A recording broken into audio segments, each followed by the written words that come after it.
उनके लिए इतनी मेहनत करनी पड़ती, चारों प्लस पहले मिटाओ तब उनको दिखता है बड़ा वाला प्लस। हाँ, यस और नो? No, no. गाय दूध देती नहीं है, गाय का दूध निकालना पड़ता है। इसलिए मैंने आपको क्यों बताया, जो मैंने स्टार्टिंग में आपको कहा था कि मुझे नौकरी नहीं करनी। मैं थोड़ा सा इसके बारे में और आगे बढ़ता हूँ, इसके बाद हम मीटिंग को एंड करते हैं, ठीक है।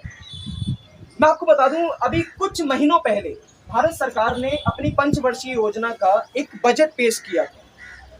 जानते हैं आप लोग बजट किसे कहते हैं? टीवी पर आता है, बहुत न्यूज सब में आता है। जानते हैं आप लोग? कोई जानता है? बजट नाम तो सुना होगा। बजट गवर्नमेंट पेश करती है, कोई बहुत बड़ी बात नहीं है। बजट पूरे देश का एनालाइजेशन होता है, कितना पैसा कहाँ गया, कितना पैसा कहाँ से आया, बजट पेश किया।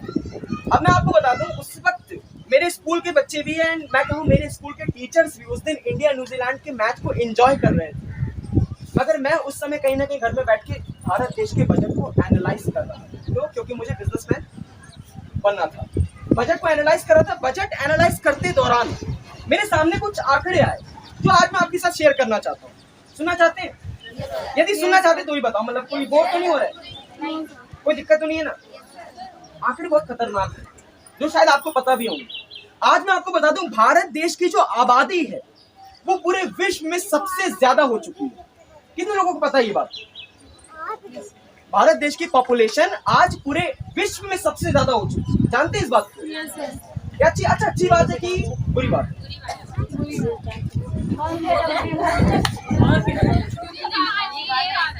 नहीं, मेरे ख्याल से तो ये बात तो अच्छी बात है कि वर्ल्ड में कहीं ना कहीं हम नंबर 1 पर आ चुके हैं।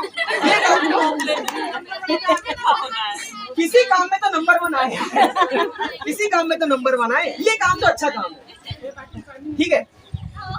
अच्छा, हैरानी की बात मैं आपको बताऊं कि ये आंकड़ा हम लोगों को 2025 के अंत तक टच करना था, 2025 के अंत तक, मगर ये कहीं ना कहीं आंकड़ा हमने 2022 के एंड में ही टच कर लिया। ये बुरी बात, ये बुरी बात है ना। समय से पहले जो काम हो जाता है ये अलग, ये थोड़ा अच्छा ही लगा। अच्छा, दूसरी चीज, जिस तरह भारत देश की आबादी आज पूरे विश्व में पहले स्थान पर है, उसी तरफ यदि हम बात करें भारत देश की आर्थिक व्यवस्था की, यानी कि जीडीपी ग्रोथ की, तो यहाँ भारत 42वें स्थान पर मौजूद है आज की तारीख में। 42 में समझते हैं? 42। हेलो दीदी, ये सबसे बुरी बात है। मतलब जहां जो भारत आबादी के मामले में नंबर 1 है, वो आर्थिक ग्रोथ के मामले में 42वें स्थान पर मौजूद है। ये मजाक की नहीं, ये शर्म की बात है। अब इसका कारण मैं आपको बताऊं क्यों। क्योंकि आज हम सभी जानते हैं भारत एक यूथ कंट्री है।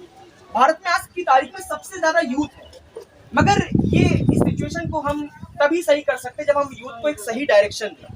बात को समझ रहे हैं आप? अच्छा, आप में से कितने लोगों को लगता है कि आज के जमाने में महंगाई है?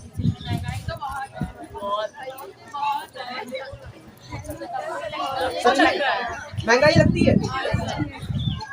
मैं आपको बता दूं, 2025 के अंत तक यदि ऐसा ही माहौल रहा तो ये महंगाई 80% से भी ज्यादा बढ़ने वाली है। चाहे तो आप इस बात को लिख कर रखो, 80% से भी ज्यादा तेजी से बढ़ने वाली है महंगाई। क्योंकि मेरे पास आंकड़े हैं, मेरे पास वो रिजल्ट है। आपको पता है, कुछ दिन पहले एक न्यूज बहुत वायरल हुई थी कि श्रीलंका में उनके प्रेसिडेंट से उनका देश संभाला नहीं जा रहा था। उनका प्रेसिडेंट उनका देश छोड़कर भाग गया। वहां इन्फ्लेशन रेट यानी कि महंगाई का स्तर इतना बढ़ चुका था कि उनके देश का जो प्रेसिडेंट है उनसे वो देश संभाला नहीं गया, वो प्रेसिडेंट देश छोड़कर भाग गया। जानते हैं आप लोग इस न्यूज को? श्रीलंका आज की तारीख में बर्बाद हो चुका है। पाकिस्तान की यदि अपना नियरी, अपना करीबी क्या कहते हैं देश है, पाकिस्तान में एक हफ्ते का पैसा बचा है बस घर चलाने के लोगों को, पूरा देश चलाने का। लोन पे लोन लिए जाने, चुकाने का कोई इंतजाम ही नहीं है। तो देश बर्बाद होना था कि नहीं होना था? पूरी तरीके से बर्बाद हो चुका है। बांग्लादेश में एक दिन आज की तारीख में व्यतीत करना बहुत मुश्किल है। तो कहीं ना कहीं आज की तारीख में हम लोग तब भी सेफ बैठे हैं, हम लोग तब भी सेफ बैठे हैं। मगर यदि यही चलता रहा तो 80% की तेजी से भी महंगाई बढ़ने वाली है। अच्छा, मैं आपको एक और चीज बताना चाहता हूँ। जब आपको वर्ल्ड की जीडीपी के बारे में यदि कुछ पता करना हो, एक थोड़ी सी नॉलेज देकर जा रहा हूँ, उसको अपने साथ लेकर जा रहा हूँ। मैं इकोनॉमिक्स का स्टूडेंट हूँ, कॉमर्स डिपार्टमेंट का हूँ, तो थोड़ा इन सब बातों में ज्यादा दिमाग लगता है। वर्ल्ड की जीडीपी को यदि आपको कभी भी कैलकुलेट करना हो तो हमेशा 2 देशों के बारे में सोच लेना चाहिए। 2 देश, पता है कौन से? पहला देश यूएसए, यानी कि यूनाइटेड स्टेट्स ऑफ अमेरिका, और दूसरा देश चाइना। क्योंकि ये दोनों देश अपने आप में इतने विशालकाय देश हैं कि इनकी जीडीपी को यदि समझ लो तो आप पूरे विश्व की जीडीपी को समझ सकते हो। मगर आज मैं आपको बताऊं, कोरोना जो पीरियड अपना आया था उसके बाद और यूक्रेन रशिया वॉर पीरियड के बाद यूएसए का ग्रोथ रेट आज की तारीख में 3% रह गया। कितना? सिर्फ 3%। 3% ग्रोथ रेट समझते हैं? जिस स्तर से वो देश आगे बढ़ रहा है, मात्र 3% रह गया। चाइना का 2% रह गया सर। कितना? आपको पता है जापान जो इंडिया सॉरी विश्व का नंबर 1 टेक्नोलॉजी वाला देश है, उसका ग्रोथ रेट मात्र 1% रह गया। जर्मनी जैसा विशाल देश आज माइनस में जा चुका है, मगर तब भी गर्व से कह रहा हूं कि आज मेरा भारत देश 6% के दर से आज भी ग्रोथ रेट में आगे बढ़ते जा रहा है, बढ़ते जा रहा है, बढ़ते जा रहा है। तो कहीं ना कहीं आज तो हम लोग सेफ हैं। भारत का ग्रोथ रेट कितना है? 6% है ना मैम? कितना? 6%। अच्छा, अगर मैं बात करूं दूसरे देशों के कंपैरिजन से तो हम तो अभी ठीक ठाक हैं, मगर यदि मैं बात करूं अपने आप से, आज से कुछ सालों पहले भारत का जो ग्रोथ रेट था वो 9% था। कितना? अब 6% आ गया। तो ये बहुत बुरी बात है, क्योंकि हम अपने आप में तो घट चुके, लोगों के मुकाबले अभी ठीक ठाक है। तो लोगों के मुकाबले पहुंचने में भी हमें ज्यादा टाइम नहीं लगेगा यदि हमने इस सिचुएशन को यहाँ नहीं रोका। तो इसका सॉल्यूशन मैं आपको आज बता रहा हूँ कि इंडिया एक यूथ कंट्री है। अगर हम अपने यूथ को सही डायरेक्शन दें, सही मार्गदर्शन दें, तो शायद हम इस सिचुएशन को ओवरकम कर सकते हैं।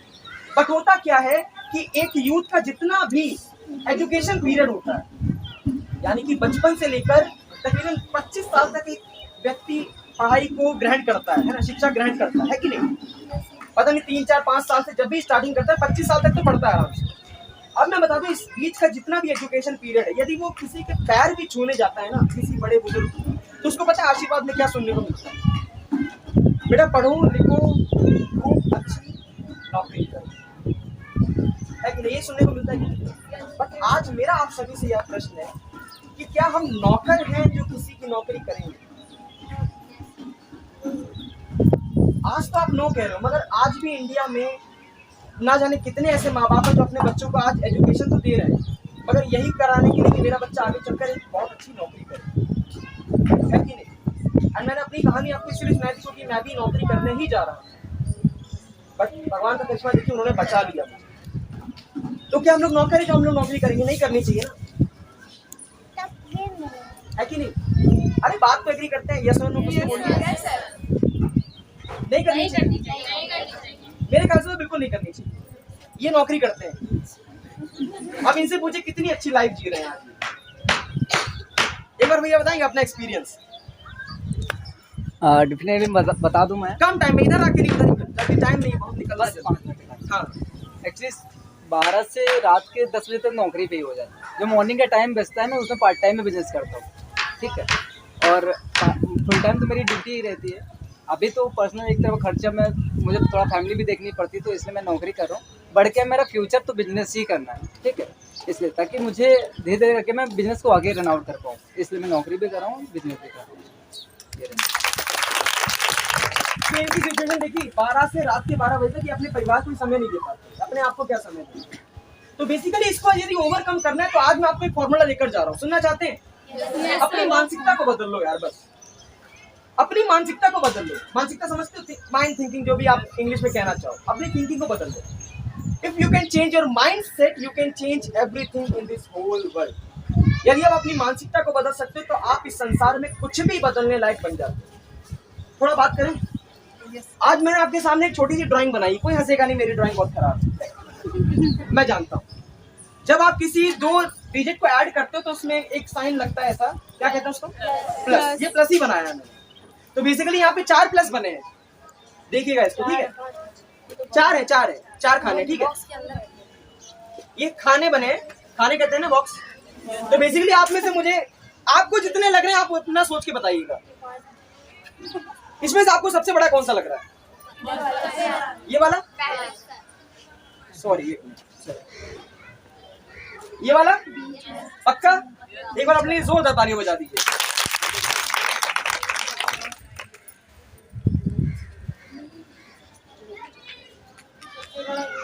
अब कौन सा? सबसे बड़ा सबसे बड़ा बीच वाला है। सेंटर वाला है।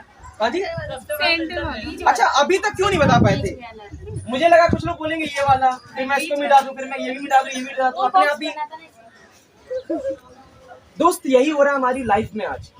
हम एक छोटी छोटी प्रॉब्लम्स में छोटी छोटी इतना घिर चुके हैं, डॉक्टर, इंजीनियर, साइंटिस्ट, इसके अलावा हमें कुछ नजर ही नहीं आ रहा, जो 8 तक मुझे भी नजर नहीं आया था।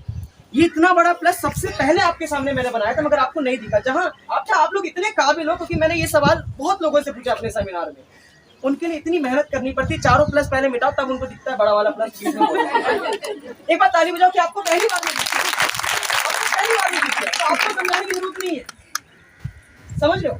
अच्छा दूसरी चीज, कितने लोग इस बात को जानते हैं कि गाय दूध देती है? अरे हाँ या ना?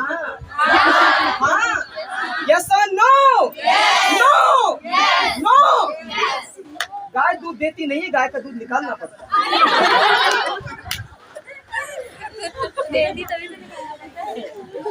बिना बिना निकाले निकल जाएगा। पतंग कटती है? पतंग कटती है? एक बार नाम के लिए जोरदार ताली।